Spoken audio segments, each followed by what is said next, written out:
नमस्कार। आप सभी का स्वागत है हमारे YouTube चैनल आर के फार्मेसी ज्ञान पर। कैसे हैं आप सभी? आई होप आप सब ठीक होंगे। तो आज हम बात करते हैं एनोरेक्जिया यानी भूख ना लगना। कई बार ऐसे पेशेंट आपको देखने को मिलेंगे जो बताएंगे कि भूख नहीं लगता है। तो उनके भूख ना लगने के बारे में सबसे पहले आप जानेंगे कि रीजन क्या है भूख ना लगने के बारे में। हर वीडियो में हम आपको बताते हैं कि सबसे पहले उस बीमारी को जड़ से पकड़िए कि आखिर में उस बीमारी का रीजन क्या है जो कि पेशेंट को वो हो रहा है। जब तक आप बीमारी को जड़ से नहीं पकड़ेंगे, जब तक आप उसका ट्रीटमेंट सही से नहीं कर सकते हैं। तो भूख ना लगने का कारण पकड़ेंगे आप कि भूख ना लगने का कारण क्या हो सकता है। जैसे कि कारण ये हो सकता है कि अगर पेशेंट बहुत ज़्यादा डिप्रेशन में रह रहा हो, यानी किसी चीज़ को लेके तनाव में है, टेंशन में है, जिससे वजह से उससे भूख नहीं लगेगी। अगर उसको प्रॉपर नींद नहीं आ रही है, जब भी उसको भूख नहीं लगेगी।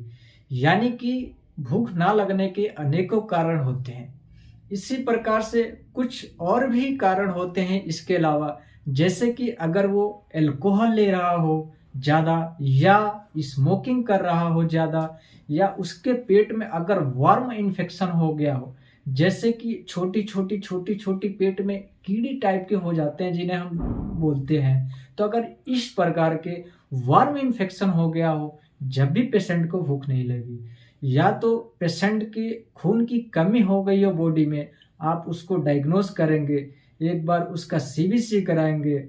बहुत सारी चीज़ें होती है करने को। अगर आप देखेंगे कि पेशेंट को अगर उसके बॉडी में एनीमिया यानी खून की कमी हो रही हो, जब भी भूख नहीं लगेगी पेशेंट को, तो इस तरह के अनेकों कारण हो सकते हैं जिससे कि पेशेंट का भूख नहीं लगेगा।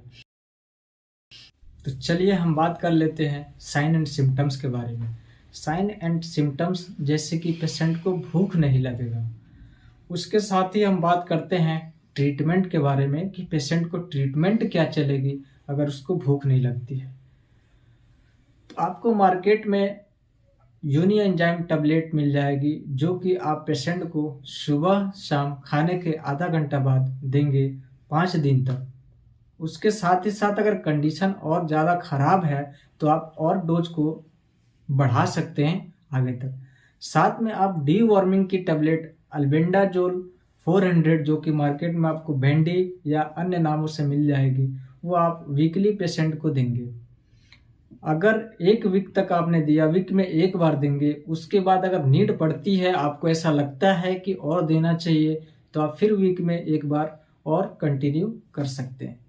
साथ में आप कार्बोहेम देंगे पेशेंट को, जिससे कि पेशेंट की जो एनीमिया की कमी है, यानी एनीमिया है, खून की कमी है, उस चीज़ के ठीक करेगा। आप कार्बोहेम में मार्केट में आपको मिल जाएगी। साथ में भूख बढ़ाने हेतु, जैसे कि अगर भूख नहीं लग रहा है पेशेंट को, तो आप उनको सिप्लेक्टिन के नाम से मार्केट में टैबलेट मिल जाएगी, जो कि आप खाने से आधा घंटा पहले सुबह और शाम पेशेंट को दे सकते हैं। अगर पेशेंट टैबलेट नहीं ले पा रहा हो या पेशेंट टैबलेट नहीं लेना चाहता हो, तो आप सिरप भी सजेस्ट कर सकते हैं। जैसे कि मार्केट में आपको प्रेक्टिन के नाम से सिरप आ जाएगी, जो 4 mg में होती है। तो आप सुबह शाम 2-2 चम्मच खाने से आधा घंटा पहले पेशेंट को देंगे।